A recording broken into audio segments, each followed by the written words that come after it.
大家好，首先我用微波爐嚟叮薯仔8分鐘，中火。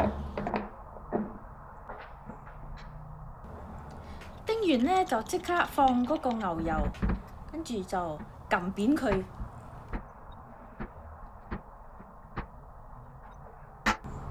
你需要加少少水，唔好俾佢太乾。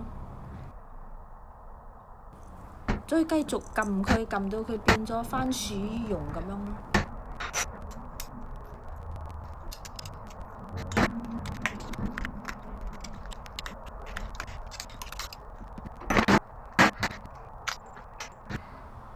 跟住就加少少乾香草，再撈勻佢。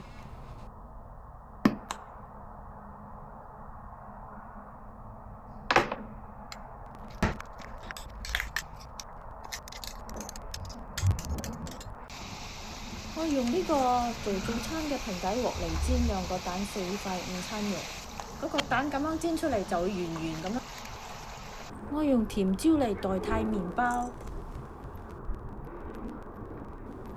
咁樣就搽晒嗰啲番薯蓉喺嗰個甜椒上邊。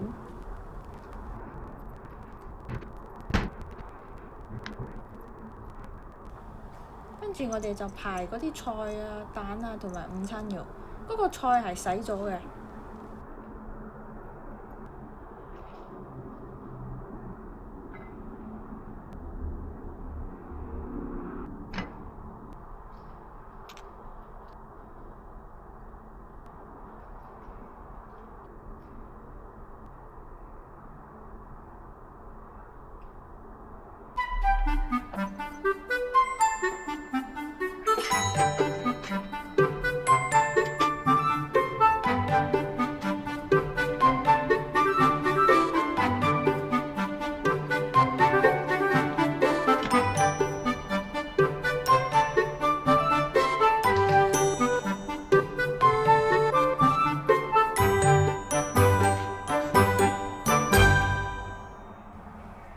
嗰個番薯蓉，我係冇放鹽啦。如果你哋係重口味嘅，你哋可以加鹽啦。